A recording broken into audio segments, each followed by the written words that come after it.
Hi, good morning guys. Bago pumasok, ito naka-uniform na ako. And suot na po yung apron. Tapos diretso na ta kusina. Pagpasok, first is ang gagawin natin is sanitize first ng kamay.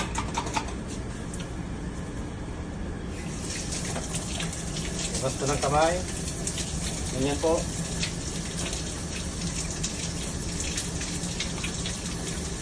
Taban na po.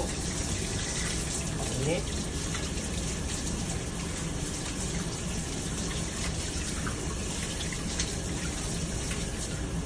Ito. Bago mag-start issue. Bago mag-start ng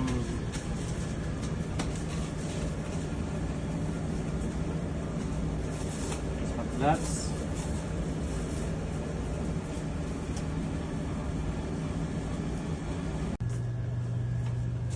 Okay guys, this is the proper way how to make pizza dough. And let's set up. That's it guys.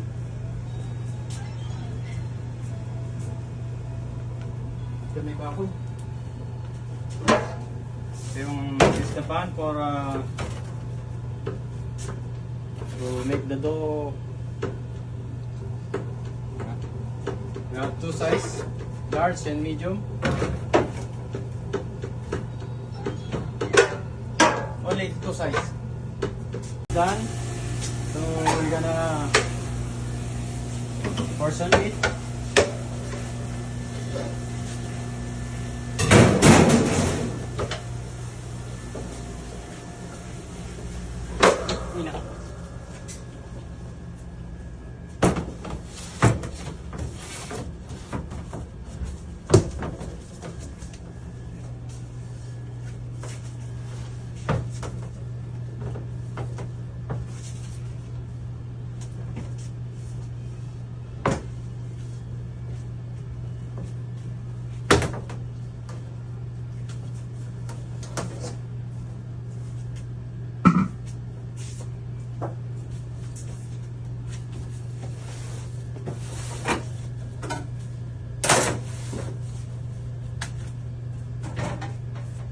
So we need to scale first for the large portion. So we do a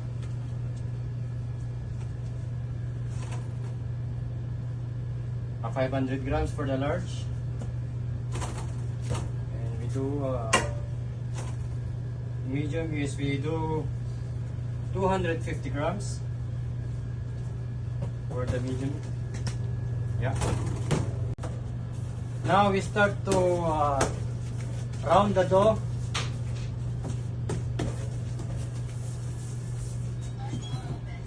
And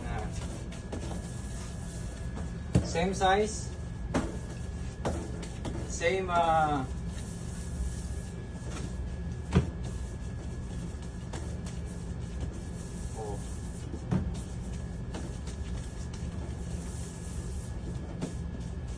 and after that we do flat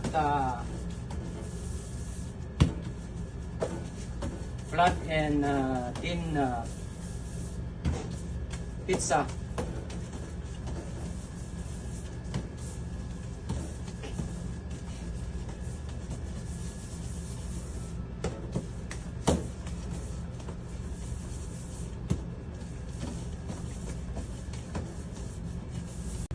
Next step po natin is pitpitin po natin yung dough sa may flour bago natin ilagay sa seeder.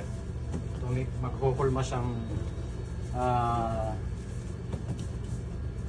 pizza dough. After that, yun na po ang paggawa ng proper way ng pizza dough namin dito.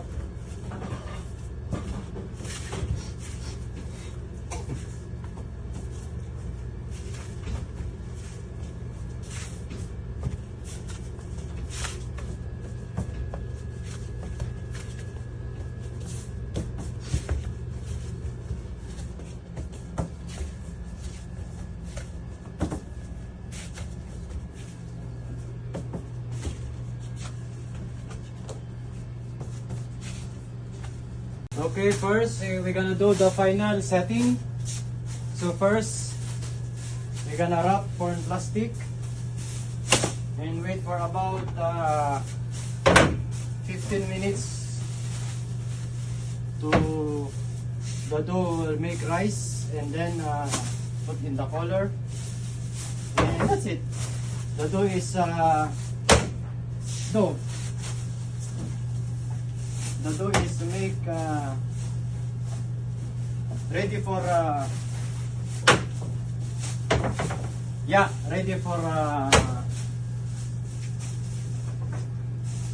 serve for the customer. And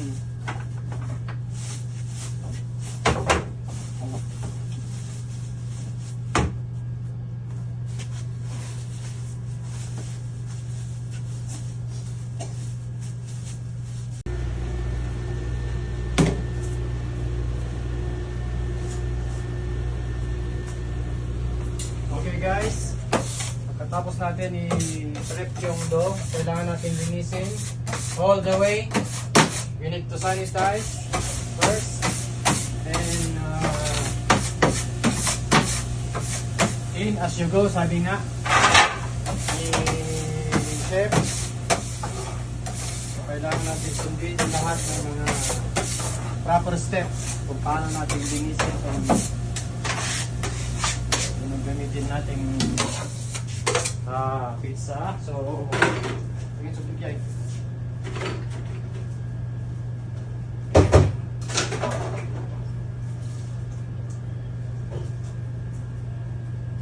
Kailangan natin pa ng unang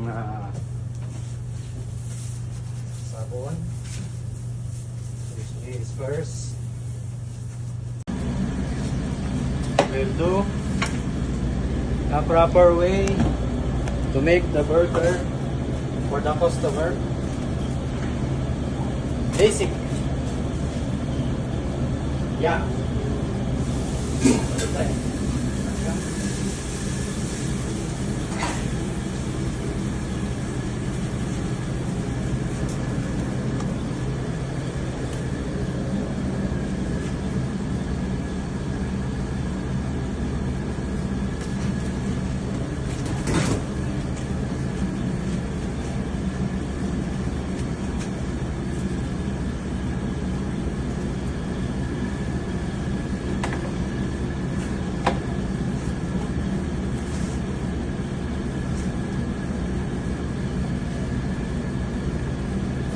It's the fireman burger with onions, tomatoes, lettuce, and pickles. With fireman sauce. That's it. With the fries, seasoning, and that's it.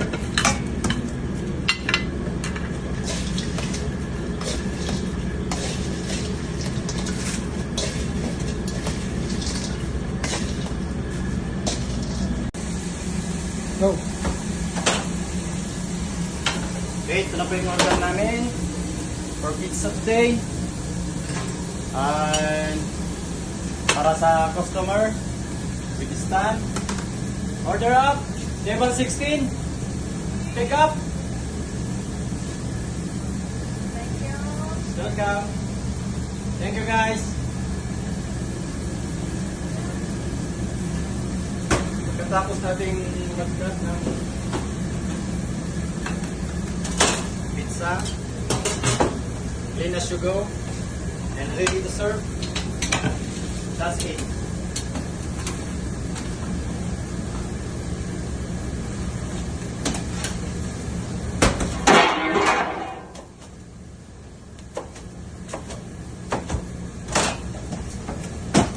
Nasa tubo na lang ito, kabayan.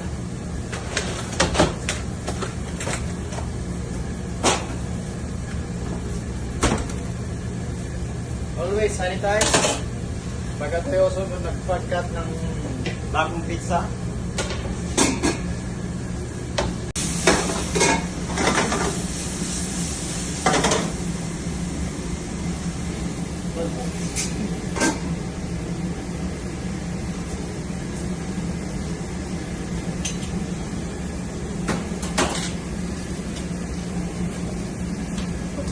butas lang po tayo dito para tanggalin po yung mga bacteria, mga yan, mga kuhan.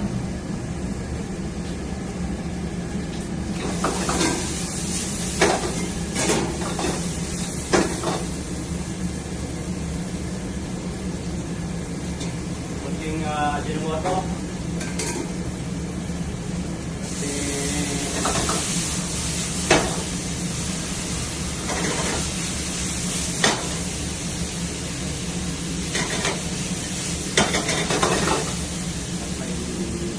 Dyan.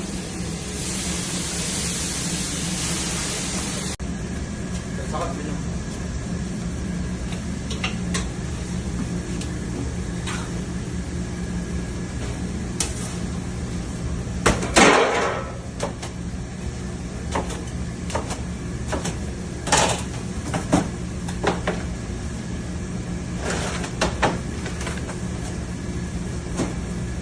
At ito po yung pinaka-importante. May sarili po kaming ng tubig. Ito ay may bleach na 50% para sa tanggal ng mga bacteria or mga germs dyan na naka sa lamesa. They always clean and sanitize. Yan po yung mga basic na ginagawa namin dito. Yan. Tapos ito po. Okay guys. Ito po yung walk-in cooler namin na every time organize siya. Kung may dumating naman na galing supplier, ginagawa namin is first in, first out tayo. Mga ganyan, tulad ng mga sauces, mga ganyan, mga eggs, mga meat. Always yan ready. Raw, cook, and cheese. Yan ang ginagawa naming organize dito sa cooler na to. Mga drinks dyan sa tabi, mga gulay. Pagka ibang place yan sa mga cheese sa taas. Yan sa mga vegetables. Mga ganyan po. And yan lang po at buka tayo ng mga drinks dito sa may banda.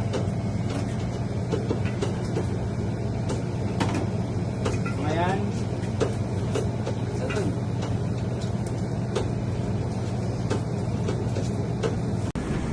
Okay. Pagpasok po natin ng umaga, i-double check natin yung mga refillings, tawag dito, yung mga expiration. Kumbaga may makikita ng mga walang laman, yan, lagyan natin. Para after busy, meron tayong backup mga kabayan. Mga tulad niyan, walang laman. Lagyan natin yan. Naman to, mag-refill tayo ng mga iba't ibang parts yan, mga yan. Yan, tulad yan. Rotation lang yan mga kabayan. Kailangan natin lagyan ng mga laman yan para mag-busy. Hindi tayo tatakbo sa pansulog na.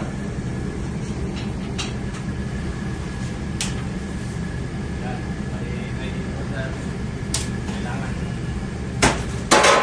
active tayo mga kabayan kasi hindi tayo masumugan.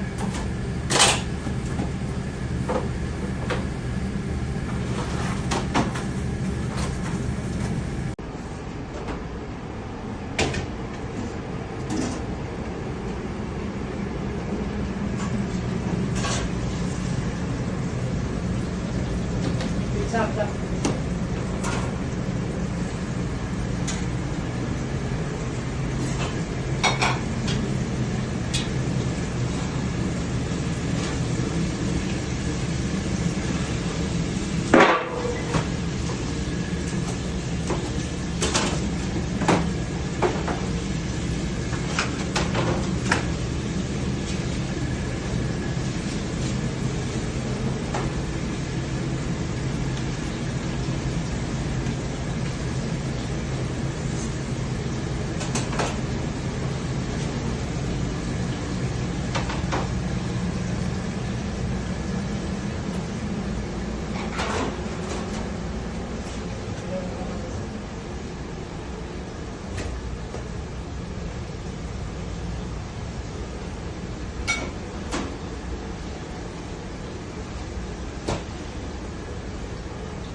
Ito po yung mga dishwashing area namin. Dito kami maghugas. Pag hindi busy, kailangan maghugas kasi kami yung manpower ng restaurant na to. All around kami dito mga kabayan. Mga ganyan. Tapos yan, mga ganyan. Tanggalin mo muna yung mga matitigas na part niya. Mga ganyan.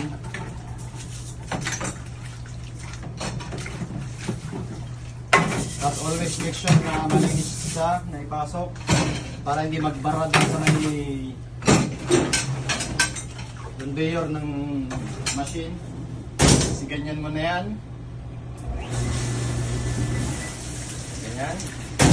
Tapos yan. Yan up. Make sure na malinis dito na area kasi ito yung pinaka part ng kusina na malinis.